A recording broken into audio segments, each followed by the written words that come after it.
We'll see the recent changes introduced in the Class 8 history textbooks by NCERT. It has sparked a nationwide debate, particularly the depiction of Mughal rulers like Babur, Akbar and Aurangzeb. The destruction of the Kashi Vishwanath and Mathura temples during Aurangzeb's reign is a well-established historical fact, openly recorded in Mughal chronicles. Babur's construction of a mosque at the site of Ram Janmabhoomi in Ayodhya is also mentioned in contemporary sources. When these incidents are included in the modern textbooks, it is not a distortion but an effort towards transparency and truth.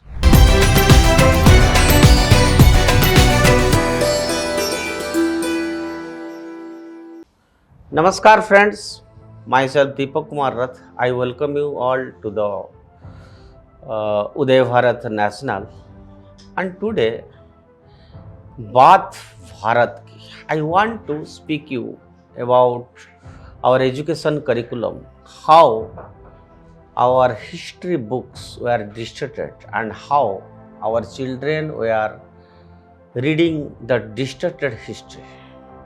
So, correcting history, not distorting it. It's a good step, in fact. A perspective on the new depictions of Mughal rulers. We'll see the recent changes introduced in the Class 8 history textbooks by NCERT. It has sparked a nationwide debate, particularly the depiction of Mughal rulers like Babur, Akbar and Aurangzeb as brutal mass murderers and destroyers of temples has raised concerns among several historians and intellectuals. And they argue that this is a distortion of history. However, such a claim overlooks the historical truth that has long been suppressed or presented in a certain manner. These changes are not merely a distortion, but I can say rather a necessary step towards a more accurate and more balanced portrayal of history.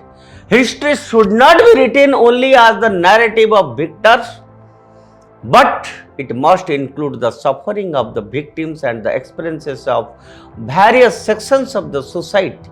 The religious persecution, temple destruction, and massacres during the Mughal era are well documented in historical records, Persian texts, and the accounts of foreign travelers. For example, I will tell you, the destruction of the Kashi Vishwanath and Mathura temples during Aurangzeb's reign is a well-established historical fact, openly recorded in Mughal chronicles. Babur's construction of a mosque at the site of Ram Janmabhoomi in Ayodhya is also mentioned in contemporary sources. When these incidents are included in the modern textbooks, it is not a distortion but an effort towards transparency and truth.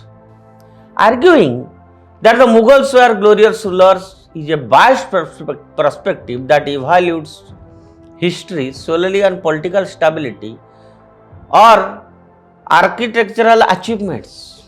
The evaluation of any ruler should be based on their policies, religious tolerance, and treatment of the common people. Akbar is often portrayed as a secular ruler, but this view overlooks some of the more aggressive military campaigns and forced conversions during early years of his reign.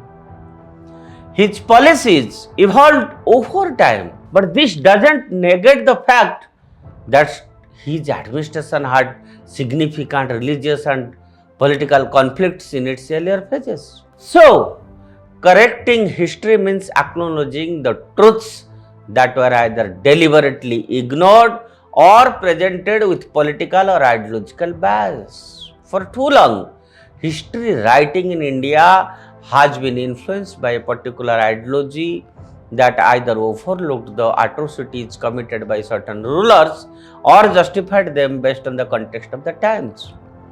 This is why rulers who were responsible for mass killings, the destructions of the religious sites and violence against a particular community were often portrayed as great, moving away from this one-sided narrative and embracing a more accurate portrayal is not a distortion but a correction of history. That is my view. History in a pluralistic society like India should be written in a balanced, truthful and multi-voiced manner.